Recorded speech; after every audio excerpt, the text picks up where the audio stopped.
Screen global ചാനലിലേക്ക് എല്ലാവർക്കും സ്വാഗതം. ഇന്ന് കേരള രാഷ്ട്രീയത്തിൽ വലിയ ചർച്ച നടന്നുകൊണ്ടിരിക്കുന്ന ഒരു വിഷയമാണ് രാഹുൽ മാങ്കൂട്ടത്തിലും സ്ത്രീകളുമായിട്ട് ബന്ധപ്പെടുത്തിയ ഒരു വിഷയം.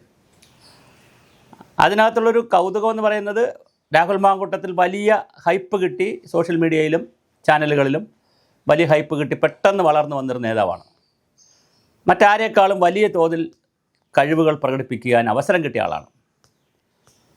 നന്നായി പ്രസൻറ്റ് ചെയ്യും കാര്യങ്ങൾ. അതുകൊണ്ട് തന്നെ അദ്ദേഹത്തിന് പത്തനംതിട്ടയിൽ നിന്ന് പാലക്കാട് പോയി നിന്ന് ജയിക്കാൻ കഴിഞ്ഞു. വലിയ ഒരു നേതാവായി വളർന്നു വന്നു.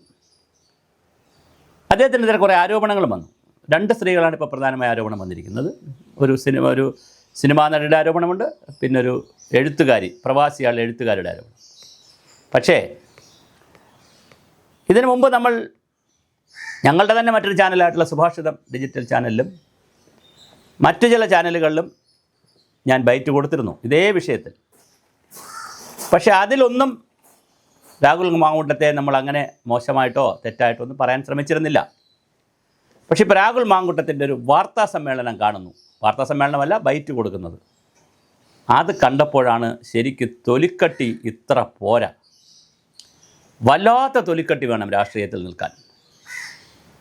ഉമ്മൻചാണ്ടി പോലും ഇത്രയും അദ്ദേഹത്തിനെതിരെ ആരോപണം വന്നപ്പോൾ ഇങ്ങനെ പ്രതിരോധിച്ചിട്ടില്ല. അദ്ദേഹം പറയുന്നത് തെറ്റ് ചെയ്തിട്ടില്ല എന്നല്ല, തെളിവില്ലെന്നുമല്ല, പരാതി എവിടെയെന്നാണ് ചോദിക്കുന്നത്. എന്താണ് പരാതി കൊടുക്കാത്തതവർ? യൂത്ത് കോൺഗ്രസിൻ്റെ സംസ്ഥാന പ്രസിഡൻ്റാണ്, വളരെയധികം ഇൻഫ്ലുവൻസിംഗ് ആയിട്ടുള്ളൊരു നേതാവാണ്, MLA ആണ്. സ്വാഭാവികമായിട്ടും ആരോപണങ്ങൾ പറയുന്നവർക്ക് പരാതി കൊടുക്കാൻ പരിമിതികളുണ്ടാകും. അവർക്കിനി ജീവിതമുണ്ടെന്നേ, അപ്പോൾ അവർക്ക് മുന്നോട്ട് പോകണം ഇനി. അതുകൊണ്ട് തന്നെ വലിയ വലിയ രീതിയുണ്ട്. എന്തായാലും രാജിവയ്ക്കുമെന്നും ഒക്കെയുള്ള അഭ്യൂഹങ്ങളുണ്ട്. ഹൈക്കമാൻഡ് ഇത് വളരെ സീരിയസ് ആയിട്ട് എടുത്തിട്ടുണ്ട്.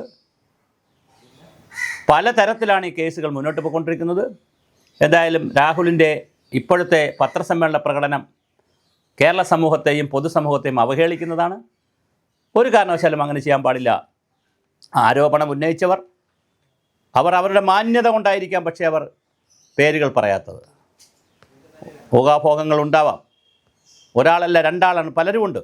അതുകൊണ്ട് രാഹുൽ മാങ്കൂട്ടത്തിൽ തീർച്ചയായിട്ടും എല്ലാ സ്ഥാനവും രാജിവെക്കുക. MLA സ്ഥാനത്തും കടിച്ചു തൂങ്ങരുത്. അതിന് മുകേഷ് രാജിവെച്ചില്ലല്ലോ. അല്ലെങ്കിൽ നേരത്തെയുള്ള ശശീന്ദ്രൻ രാജിവെച്ചു പിന്നെ തിരിച്ചു വന്നത് രാജിവെച്ചില്ലല്ലോ എന്നുള്ള ചോദ്യത്തിനൊന്നും ഒരു പ്രസക്തിയില്ല.